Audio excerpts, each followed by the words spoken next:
के टेंसेट है जी बरिंदर कुमार, जोरदार ताड़ियां मार दो। पीछे तक आवाज आ रही है? अच्छा, सब लोग हाथ उठाएंगे जिनको ये पता है कि कंप्यूटर में कॉपी और पेस्ट होता है। पता है कंप्यूटर में कॉपी और पेस्ट, इसकी खोज हमारे घर की औरतों ने किया था। वो अपने नीचे वाले लिप पे लिपस्टिक लगाती हैं और ऊपर वाले पे पेस्ट कर लेती है। मन मचल कर मोर होना चाहिए, अब हंसी का एक दौर होना चाहिए।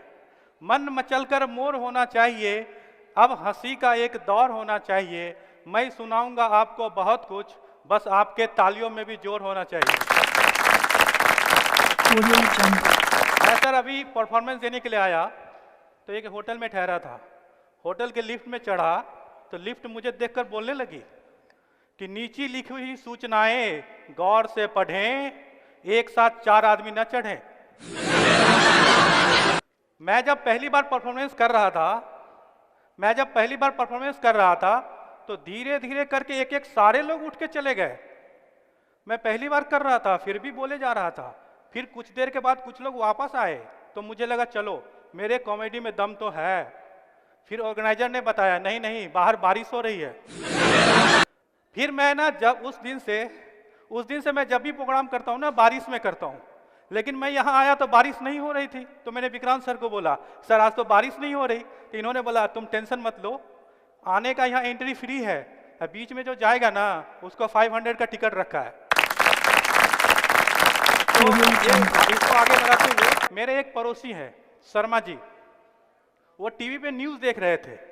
टीवी पे न्यूज़ आ रहा था कि जिसके घर में 5 बच्चे हैं उसे 50,000 का इनाम दिया जाएगा। उनके घर में 3 बच्चे हैं तो उठे बाहर भागे। बीवी ने पूछा कहाँ जा रहे हैं? वो बोले कि पड़ोसी के जो 2 बच्चे हैं ना वो अपने ही हैं, उसको ले आते हैं। पड़ोस के बच्चे लाने गए, जब वहाँ से आए तो उनके तीनों बच्चे गायब थे। फिर उन्होंने पूछा बीबी से कि बच्चे कहाँ गए? बोला ये ले गया जिसका था।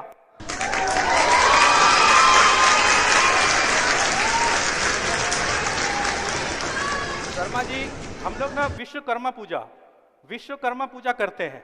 विश्वकर्मा भगवान जो है ना देवताओं के इंजीनियर हैं।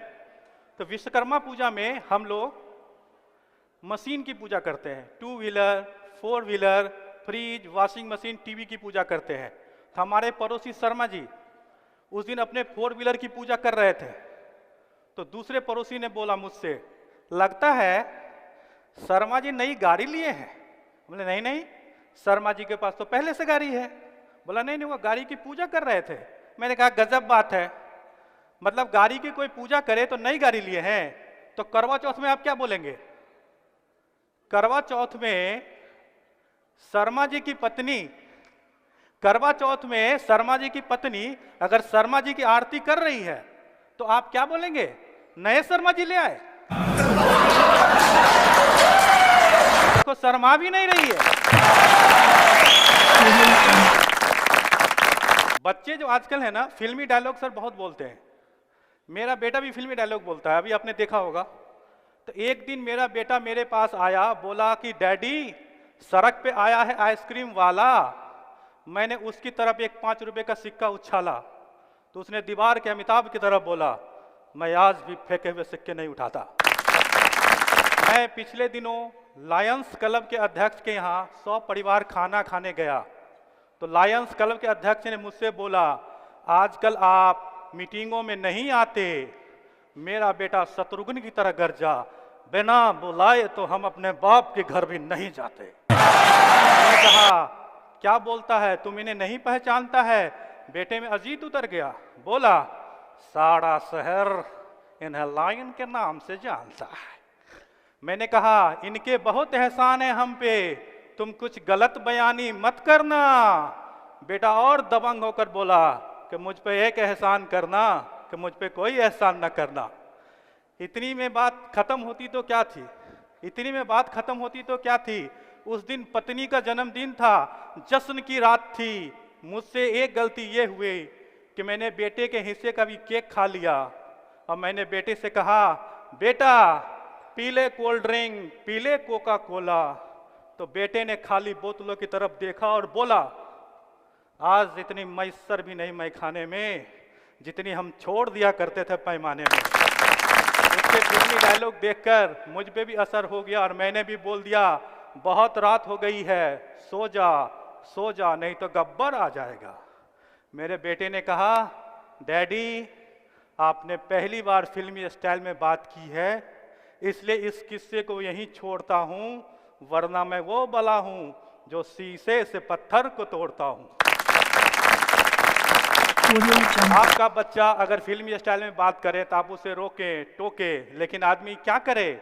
आदमी उसी से डरता है जिसका वो जनेता होता है, और साला एक मच्छर आदमी को क्या क्या बना देता है।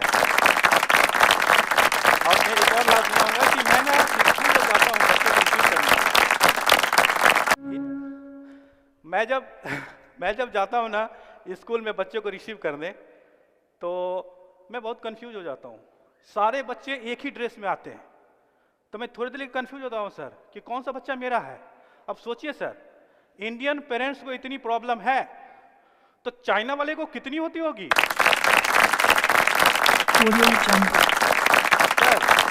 चाइना वाले पेरेंट्स को तो प्रॉब्लम है ही, आप सोचिए चाइना वाले के बच्चे को कितनी प्रॉब्लम होती होगी, क्योंकि उनकी मम्मियां भी सारी एक जैसी लगती है।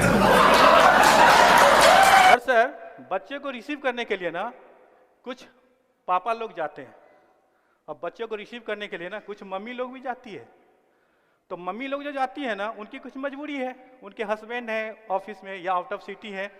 तो जो मम्मियाँ मजबूरी में अपने हस्बैंड को, जो मम्मियाँ मजबूरी में अपने बच्चे को रिसीव करने जाती हैं, उनका पूरा फोकस अपने बच्चे पे रहता है। लेकिन जो पापा लोग जाते हैं ना, उनका पूरा फोकस अपने बच्चे पे ही रहता है। मेरा कहना ये था, लेकिन आप लोगों का कहना ये है, अपना अपना संस्कार है। मैं बहुत शरीफ टाइप का हूँ। मैं स्कूल में 10 मिनट पहले पहुँचता हूँ बच्चे को, मैं स्कूल में 10 मिनट पहले पहुँचता हूँ बच्चे को देखने के लिए। लेकिन कभी कभार बच्चे के मम्मी को भी देख लेते हैं आंखों से, नैनों से। और सर गौर करो सर, रिस्पेक्टेड जजेज, जो ही एक शादीशुदा आदमी बाहर में नयन सुख ले रहा है, तभी उसकी वाइफ का कॉल आता है। कोई बात नहीं सर, वीडियो कॉल आता है और बोलती है कि बच्चे को दिखाओ, हेलो हाय करवाए, चारों तरफ दिखाओ। गजब है, जब एक आदमी नयन सुख ले रहा है और वाइफ को पता चल जाए, यही कनेक्शन वाईफाई कहलाता है सर, वाईफाई। वो मुझ पे इतना शक करती है इस पर्सनालिटी पे कि वो सोचती है कि मेरा हस्बैंड बाहर गया और लड़कियां टूट पड़ेंगी इस पे। वो इतना शक करती है कि पिछले दिनों मैं एक पेपर पढ़ रहा था सोफे पे बैठ के, वो सोच रही है कि हो ना हो बात कोई जरूर गरिष्ठ है, बाहर वाली है या प्रेमिका, मित्र कोई जरूर घनिष्ठ है।